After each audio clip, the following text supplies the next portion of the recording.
It was a busy time at the docks. All the engines were working hard, pushing and pulling trucks about. One morning, Percy was late. Cranky the Crane was quick to criticise. "These ships can't be kept waiting. They have important cargo. If they miss the tides, they will be delayed in the docks. You should look up to ships and show more respect. You are, after all, only little." "We've got too much work," huffed Percy. "Then perhaps a lorry should do your job." Percy was shocked.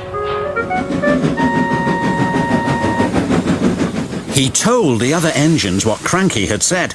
"Stuff and nonsense," snorted James. "We engines run this island," said Henry. "What if a lorry does arrive?" I'm afraid it did, along with 2 more. Cranky was delighted. "Hey, you down there! Your job's done now. These lorries are taking over. One of them wants to talk to you." The lorry was very rude. "What's that steaming lump of scrap iron doing here? Be off with you." "Scrap iron? Steaming scrap iron? Pah!" A little later, Percy met up with Thomas and James. Another lorry was being rude to them. Then he saw Percy. "Oh, look, it's a little green goblin on wheels. You'll be scrapped. Just you wait and see." "Well, boss, my boiler, what a horrid lorry!" exclaimed Thomas. "Despicable," agreed James. The next engine to meet a lorry was Toby.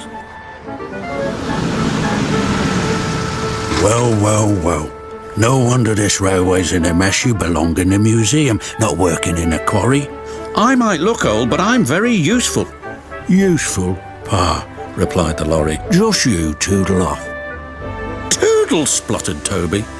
"Come along, Toby," interrupted his driver. "Don't bother to argue with him. We'll go to the flour mill instead."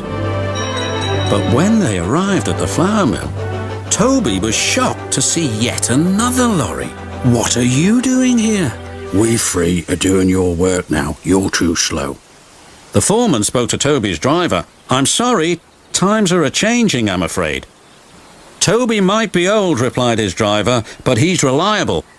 Come on, Toby, we'll go to the farms. They'll still use us." Toby trundled sadly away.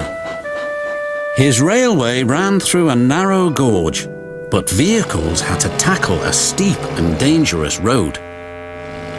When Toby arrived, he saw the lorry from the quarry again. It was loaded with rock. "That lorry's in trouble," thought Toby. And he was.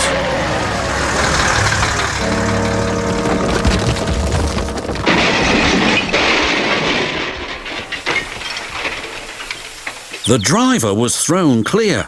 "Rotten roads," he muttered. The wrecked lorry was taken to the docks.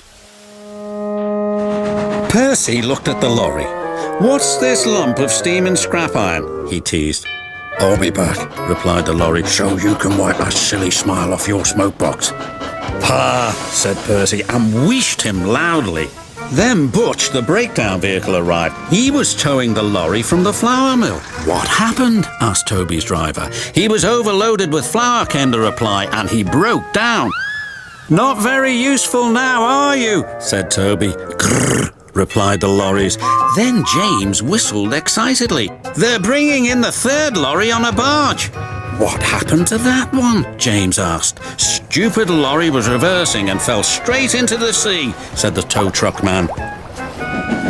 Later, Thomas arrived. He looked at the 3 lorries and laughed. Well, well, well, the Brothers Grimm, smashed, broken and sunk. The lorries didn't return, and the engines now work even harder to make sure they never will.